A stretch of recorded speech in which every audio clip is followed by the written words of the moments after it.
ભાજપ પાસે 6,900 કરોડ અને કોંગ્રેસ પાસે ફક્ત 53 કરોડ થયો ખુલાસો।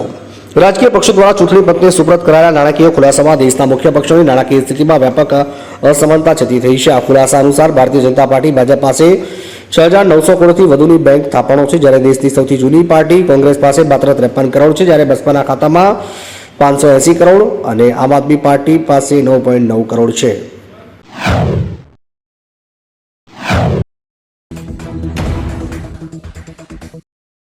સુરેન્દ્રનગરના કલેક્ટર અને નાયબ મામલતદારના નિવાસસ્થાને કેમ ઈડીએ પાડ્યા દરોડા? સુરેન્દ્રનગર જિલ્લા કલેક્ટર ડોક્ટર રાજેન્દ્રકુમાર પટેલ તેમજ નાયબ મામલતદાર ચંદ્રસિંહ મુરીના નિવાસસ્થાને ઈડીએ પાડેલા દરોડા પાછળ મુખ્ય 2 કારણો હોવાના અહેવાલ છે। અહેવાલ અનુસાર અધિકારીઓની અપ્રમાણસર મિલકતો અને નાણાકીય વ્યવહારોમાં થયેલી ગેરરીતિઓ તેમજ શંકાસ્પદ ટ્રાન્ઝેક્શન ધ્યાને લઈ આ તપાસ કરવામાં આવી રહી છે। વધુમાં તપાસ દરમિયાન મહત્વના દસ્તાવેજો અને ડિજિટલ પુરાવા જપ્ત કરવામાં આવે તેવી શક્યતાઓ છે।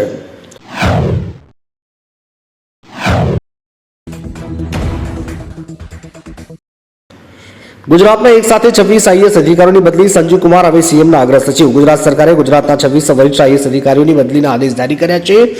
આઈએએસ અધિકારી સંજીવ કુમાર, જેઓ અત્યાર સુધી વન અને પર્યાવરણ વિભાગમાં ફરજ બજાવતા હતા, તેમને હવે મુખ્યમંત્રીના પ્રિન્સિપાલ સેક્રેટરી તરીકે નિયુક્ત કરાયા છે। ડેપ્યુટેશન પરથી પરત ફરેલા અજય કુમારને મુખ્યમંત્રીના સચિવ તરીકે જવાબદારી સોંપવામાં આવી છે।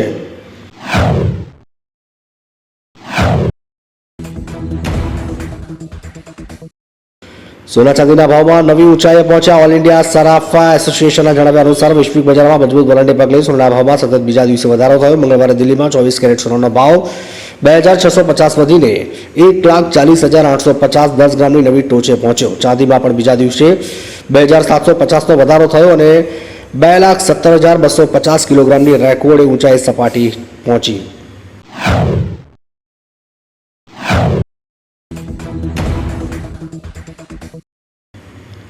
કેન્દ્રીય મંત્રી સાથે રેસ કરતી વખતે યુપીના ભૂતપૂર્વ મંત્રી પડી ગયા। દાવો કર્યો કે તેમને ધક્કો મારવામાં આવ્યો હતો। યુપીના પીલીભગતમાં એક રમતોત્સવ દરમિયાન કેન્દ્રીય મંત્રી જીતિન પ્રસાદ સાથે દોડતી વખતે યુપીના ભૂતપૂર્વ મંત્રી હેમરાજ વર્મા પડી ગયા। આ ઘટનાનો વિડીયો વાયરલ થયો પછી વર્માએ દાવો કર્યો કે અન્ય લોકો તેમના ટ્રકમાં ઘૂસી ગયા હતા, તેમને ધક્કો મારી નીચે પાડી દેવાયા। તેમણે કહ્યું કે રાજકારણમાં પણ મેં ઘણા કાવતરાનો સામનો કર્યો છે।